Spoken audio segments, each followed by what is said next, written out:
Selamat sore Ica, terima kasih sudah datang di sesi hari ini. Aku ngehargain waktu kamu dan kesiapan kamu untuk hadir di sesi ini. Sebelum kita mulai lebih jauh, aku ingin mastiin dulu apakah kamu merasa cukup nyaman berada di ruangan ini? Untuk saat ini cukup nyaman, terus juga aku merasa agak tegang sedikit ya, terus juga agak capek juga sih karena beberapa hal terakhir di pikiran aku tuh kayak penuh terus. Jadi pas datang ke sini tuh rasanya kayak campur aduk antara lega karena bisa cerita, tapi juga masih tegang karena belum tahu gitu mau mulai dari mana. Terima kasih sudah menyampaikan dengan jujur. Perasaan campur aduk seperti itu wajar, apalagi ketika kamu sedang merasa di bawah tekanan beban pikiran. Kita nggak perlu terburu-buru, kita bisa mulai pelan-pelan sesuai dengan kenyamanan kamu. Iya, aku seneng dengernya, soalnya akhir-akhir ini aku ngerasa kayak semuanya tuh serba dikejar waktu gitu. Hari ini hal apa yang paling ingin kamu bicarakan atau yang mau kamu keluarkan dari pikiran kamu? Hari ini aku pengen bahas soal stres akademik. Kayak rasanya tuh belakangan ini aku kuliah itu rasanya kayak cuma capek fisik, bukan cuma capek fisik tapi juga capek secara mental. Kayak hampir setiap hari tuh aku pikiran tugas, nilai-nilai, terus juga aku takut nggak bisa penuhin ekspektasi aku dan keluarga aku gitu. Oke, sekarang kita fokus ke stres akademik yang kamu alami, terutama bagian pikiran, perasaan, dan perilaku kamu itu saling berkaitan. Kalau di tengah sesi nanti kamu butuh jeda atau merasa terlalu berat untuk menceritakannya, kamu boleh langsung bilang ke aku. Kita bisa berhenti sejenak. Oke, makasih. Itu bikin aku ngerasa lebih aman. Sekarang coba kamu ceritakan dalam beberapa waktu terakhir ini bagian akademik apa yang paling terasa tugas-tugasnya membebani kamu. Akhir-akhir ini tugas yang membebani sih sebenarnya tugasnya itu datangnya dia bebarengan gitu kan, kayak serentak, terus deadline-nya juga dekat-dekat gitu, mepet. Terus aku juga jujur aja sering ngerasa kecewa sama nilai yang aku dapetin, karena rasanya tuh aku udah berusaha tapi hasilnya tuh nggak sesuai sama harapan aku. Terus itu juga bikin aku jadi mempertanyakan kemampuan diri aku sendiri.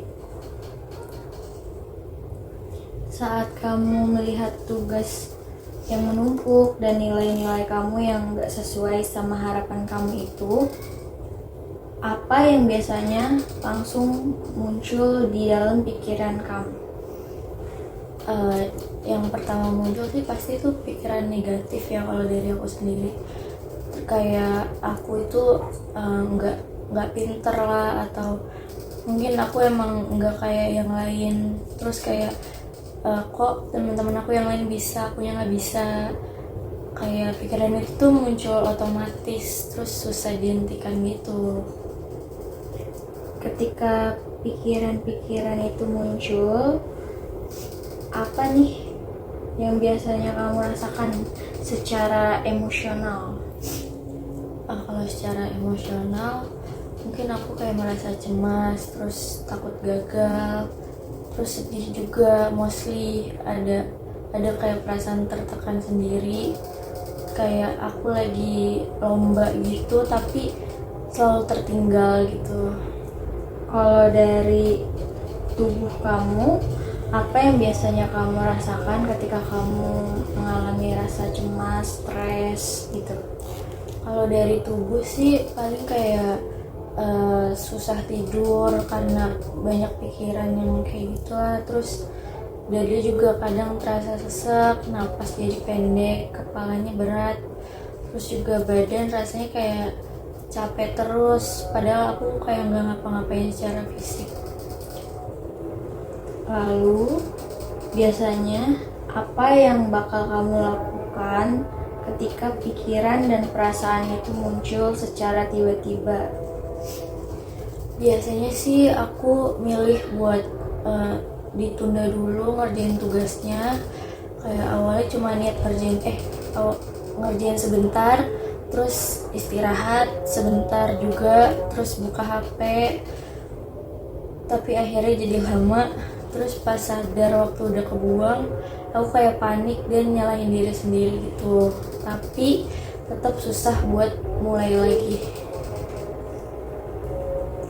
Jadi, sebenarnya kamu mau ngerjain tugas dan menyelesaikannya dengan baik. Tapi, rasa cemas kamu justru membuat kamu menunda tugas itu dan akhirnya kamu merasa ada tekanan yang makin besar di dalam diri kamu. Iya, terus juga itu bikin aku ngerasa makin gagal, kayak lingkaran yang muter-muter terus, dan aku juga nggak tahu cara berhentiinnya. Oke, terima kasih udah ngejelasin dengan sangat jelas. Dari cerita kamu, aku bisa lihat kamu bukannya malas untuk mengerjakan tugas-tugas kamu, tapi kamu sedang kewalahan dan terlalu keras pada diri kamu sendiri. Aku baru sadar itu sekarang, tapi kayak selama ini aku selalu mikir kayak aku males, terus juga aku yang kurang disiplin. Sekarang kita fokus ke satu pikiran yang sering muncul. Tadi kamu nyebutin kalau kamu malas. Biasanya pikiran itu tuh muncul di situasi apa? Biasanya kalau dapet nilai yang jelek, terus kayak aku mau mulai tugas yang besar gitu atau yang kelihatannya kayak sulit, terus aku langsung ngebandingin diri aku sama orang lain, dan ujung-ujungnya aku tuh ngerasa tertinggal gitu. Ketika pikiran itu muncul, apa dampak ke perasaan dan tindakan kamu yang kamu rasain? Biasanya aku kayak minder, terus kehilangan motivasi aku gitu buat belajar, buat ngerjain tugas-tugas dan yang lainnya. Terus aku juga mikir kayak buat apa usaha gitu kalau misalnya ujung-ujungnya aku bakal gagal lagi gitu. Oke, sekarang kita cek sama-sama, kamu dan aku, apa bukti nyata yang mendukung bahwa kamu itu merasa kamu tuh malas, kamu tuh nunda itu semua. Kalau dipikir-pikir lagi, kayaknya sih sebenarnya cuma dari beberapa aspek aja sih ya, kayak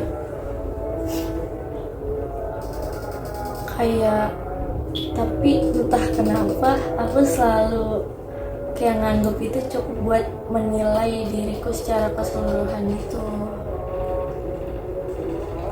Sekarang sebaliknya, apa bukti yang bikin kamu tuh yakin kalau sebenarnya diri kamu nih mampu dan bisa buat handle itu semua? Sebenarnya aku pernah dapat nilai yang bagus gitu, terus juga pernah ngerjain tugas-tugas yang besar yang susah gitu, terus juga aku berhasil ngerjainnya. Terus aku juga masih bisa bertahan sejauh ini di kuliahan ini. Terus itu juga kayak bukti aku masih punya kemampuan untuk survive di dunia perkuliahan ini. Jadi bisa kita simpulkan bahwa pikiran-pikiran yang muncul saat kamu stres, saat kamu cemas, merasa di bawah tekanan stres akademik, itu lebih ke pikiran otomatis atau spontan saat kamu ngerasa stres, bukan fakta yang mutlak. Iya, aku baru sadar juga sih setelah dibilangin kalau kayak gitu, ternyata aku terlalu cepat percaya sama pikiran negatif aku. Sekarang kita coba ubah pola pikir itu menjadi kalimat yang lebih realistis. Contohnya, aku emang punya kesulitan di beberapa mata kuliah yang aku jalanin, tapi aku juga punya kemampuan yang masih bisa belajar. Gimana rasanya? Setelah aku ubah pikiran aku jadi yang lebih realistis gitu, rasanya mungkin lebih adil buat diri aku sendiri, terus juga bikin aku nggak menyangkal kesulitan yang ada di diri aku, tapi juga nggak langsung menjatuhkan diri aku. Apa perbedaan perasaanmu sesudah dan sebelum pikiran itu berubah? Mungkin setelahnya pikiran aku jadi lebih tenang, terus juga nggak langsung panik, kayak rasanya tuh lebih bisa bernapas dengan lega gitulah. Sekarang kita bahas perilaku. Langkah kecil apa yang paling mungkin kamu lakukan saat kamu ngerasa tugas-tugas yang kamu hadapin itu lagi berat banget? Mungkin dari bagian kecil dulu, mungkin mulai dari satu bagian kecil dulu, tanpa mikirin hasil akhirnya, setidaknya aku mulai bergerak. Itu langkah awal yang baik. Aku mau memberikan 2 latihan sederhana yang bisa kamu coba.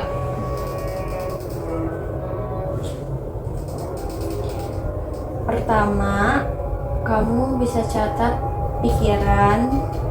Kedua, memecahkan tugas besar jadi bagian-bagian kecil. Kamu bisa menyelesaikan tugas itu secara dicicil dan gak langsung selesai, supaya kamu gak merasa stres dan tertekan oleh tugas itu.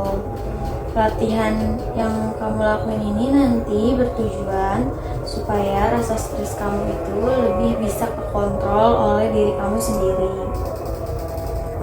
Aku juga ngerasainnya lebih realistis sih Kak, dibanding harus langsung produktif maksimal.